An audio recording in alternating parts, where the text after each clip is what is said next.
Okay, Kevin O'Neill. Let's talk a little bit about Kevin O'Neill himself and how Kevin O'Neill became a Afro-American announcer at a racetrack among a bunch of white people in Indianapolis. Let's go back to when you were a child. Where did you grow up? Grew up in Lafayette, Indiana, on the north side of town back when it was still a relatively small town. Close enough to Purdue University to be interested, but not necessarily that close.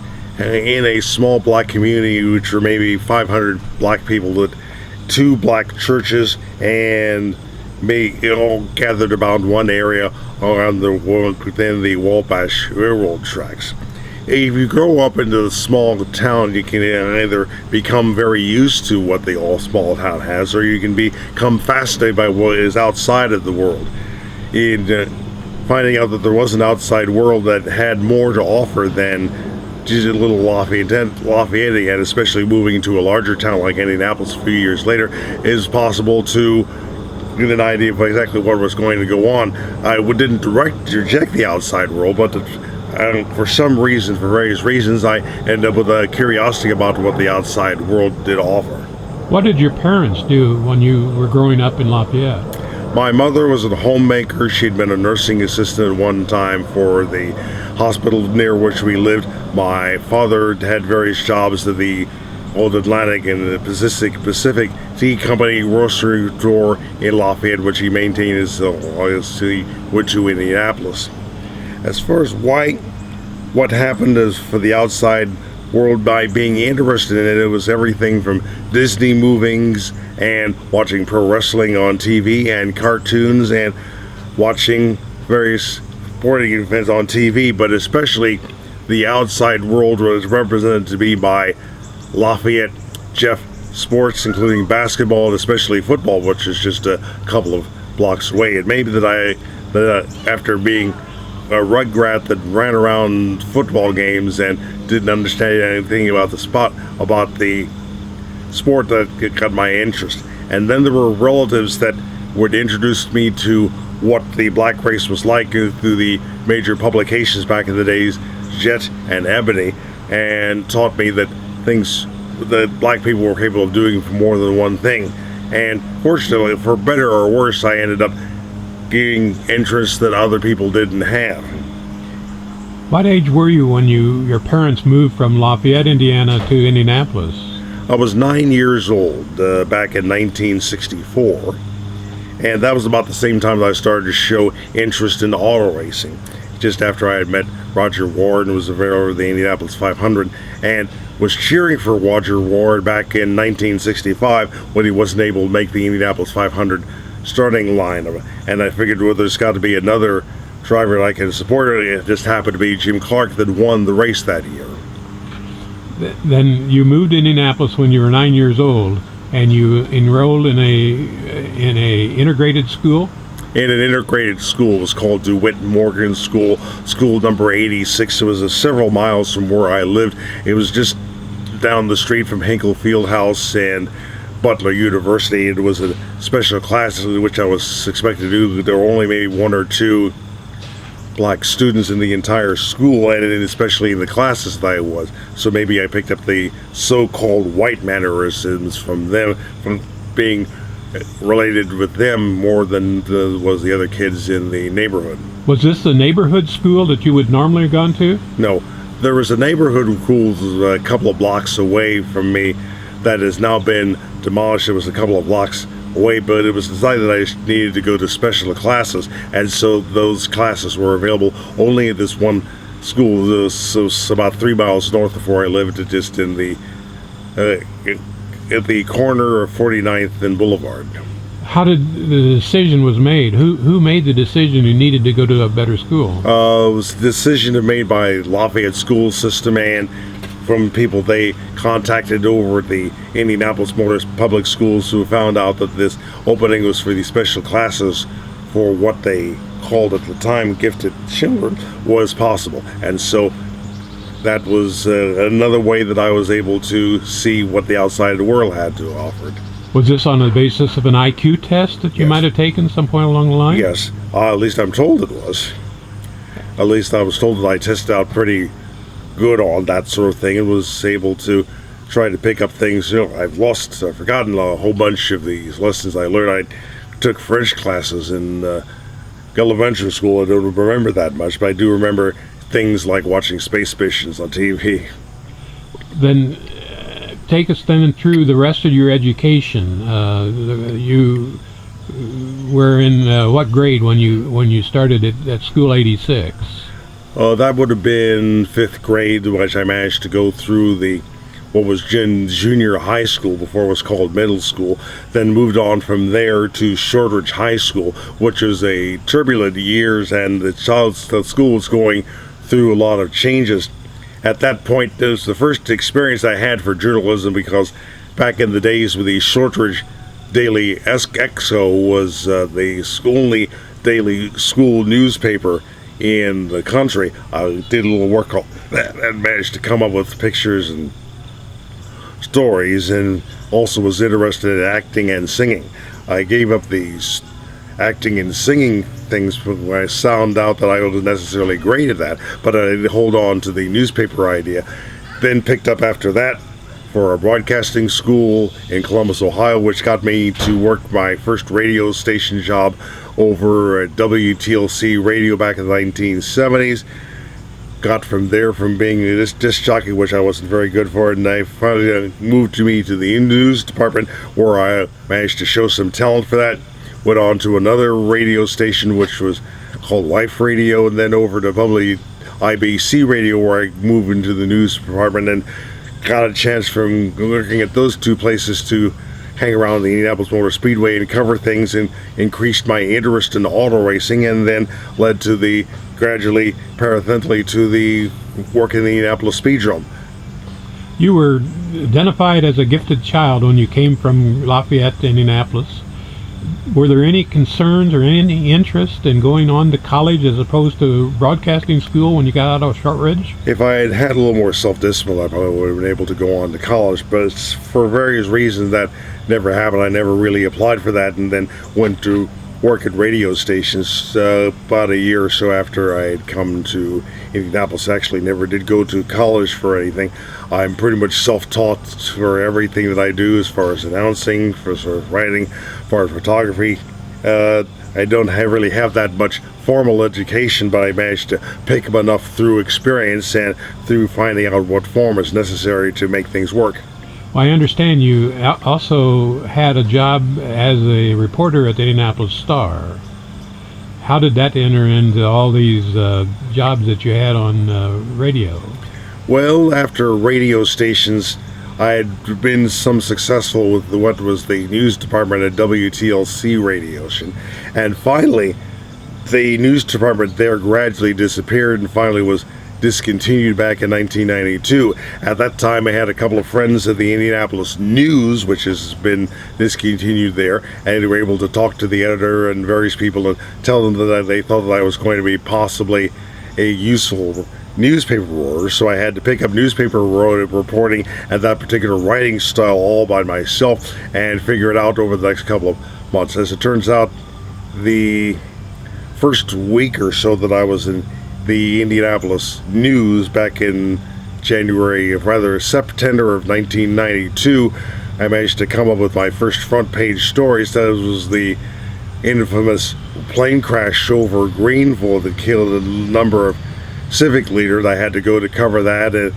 did some of the coverage for that for the Indianapolis News, and got things on the front page. And from that point on, to do the work that I did, through working and just enough Tamil to be able to write decently, I managed to come on and be useful for them, and it kept that job until the Indianapolis Star, the Indianapolis News shut down and merged with the Indianapolis Star, worked Star for some time, and then the Star started to lay off people. I avoided the first couple of layoffs, and then the last one back about 2001 caught me, and I ended up with no job for a while, then eventually found a way to go for a race announcing job over in Wisconsin, a newspaper job in Wisconsin, then ran into some health problems there, but still have kept on going. And at the time that we're doing this interview, I was invited back to the Indianapolis Speedrome to do an announcing job.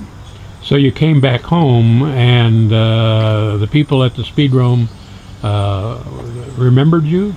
Yeah, it was very much like the biblical tale of the prodigal son.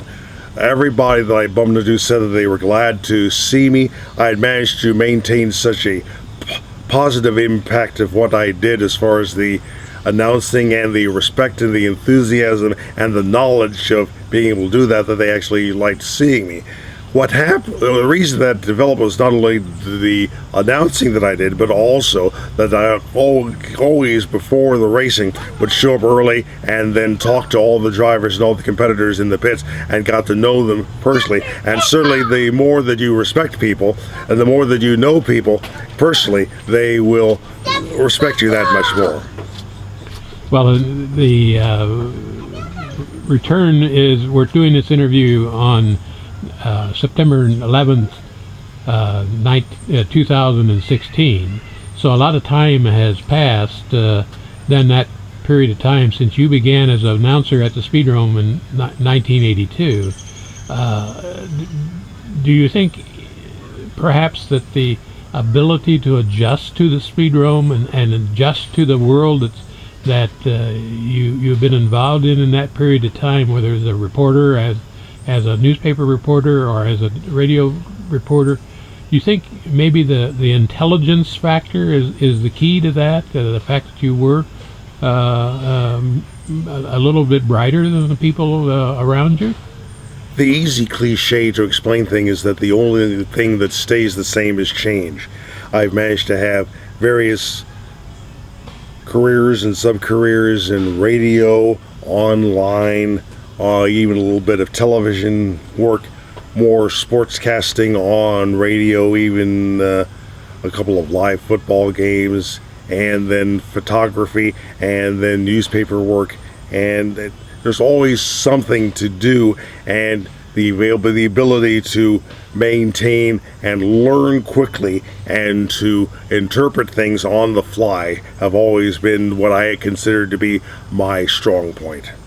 So it wasn't necessarily native intelligence, it's more just an ability to adjust to the environment that you're involved in. Some people may call it native intelligence. There are people also that will say that there are various types of intelligence. It just so happened that I was able to react in ways and learn things as easily as was possible.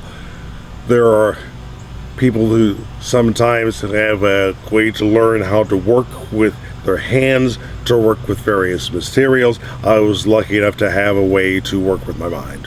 Then at this point, you, as I've been told, you've had some health problems along the line. At the time you were at the Indianapolis Star, I think there was an incident involving a heart attack. How are the things now in your life as you live it in Wisconsin? 10 years before this taping is happening, I had a heart attack when I was in an event in Columbus, Ohio. Was hospitalized briefly.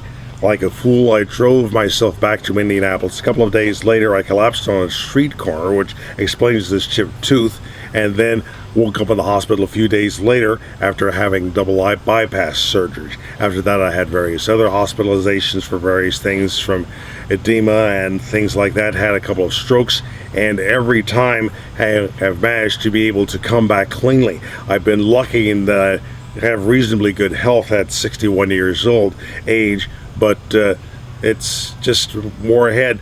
The one thing that you always try to do is to stay positive about things and view these small setbacks as just a minor setbacks, and know that if you are lucky enough to be able to find yourself a decent spot, you can come back and try to reestablish yourself.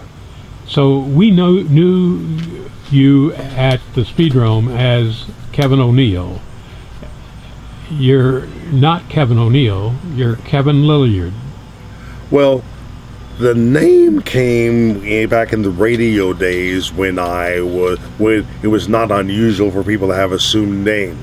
There was a man who was the news director at the time of the old WIFE radio named Cy Jenkins, who came up with the idea of having Kevin O'Neill as the name. They figured that the name could be misspelled, but it could not be mispronounced. Lillard could be mispronounced and misspelled, but O'Neill at least was the memorable thing. And then even after I got out of radio and into newspapering, there was a discussion which name you're going to use, Lillard or the name in which you are better known. At that point in Indianapolis, they decided to keep on O'Neill. So as Lillard, as we talk here in 2016, where are the family members who have an association or attachment to you at this point? Where are they throughout the United States? I have an older brother who lives on the north side of Indianapolis at a apartment complex that's not too far from 86th and College. I have several nieces that have moved to the Atlanta area that have jobs there. Many relatives that have passed on from places all the way from Crawfordsville, Indiana to Lafayette and Dayton, Ohio. Your parents are deceased. They both passed on about 10 years ago, and 20 years ago. Where in Indianapolis did you grow up? When they moved from Lafayette, where did they move to in Indianapolis? About 22nd and Capitol was the place where I lived. At that time, the St. Vincent Hospital was just to the north. At that time, there was a grocery store just to the east. The grocery store closed down and became a mortuary, and it actually was not that far away from a well-known private museum of automobiles that nobody wants to talk about, but I think it's still there.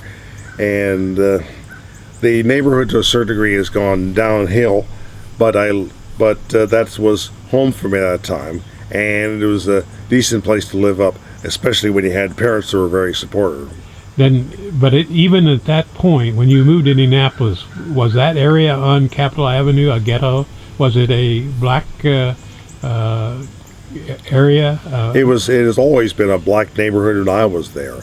There are going to be some people that say it has gone downhill over the last couple of decades simply because you've had the migration of people out there and people into it. It's had some trouble. There was an area that used to be called Dodge City over by Fall Creek and College and Central Avenue that had a very bad reputation at that time. I was just outside of that area. It's been rebuilt from that point. There are attempts to bring it back in, but basically the older generation very gradually died out, and the younger generation that sometimes was a bit of a trouble-making generation moved in, and that's happened a lot of places. Okay, well let's end this with a conversation about your parents. Where did they come from, and how did they end up in Lafayette?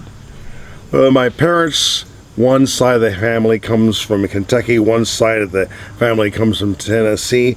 They were second generation people from Lafayette and met in Lafayette and married there. I had one side of the family that had uncles that had done things like operate a shoe shine spotter parlor, and even was an ambulance driver in World War One, or World War One that happened, and they happened to settle there.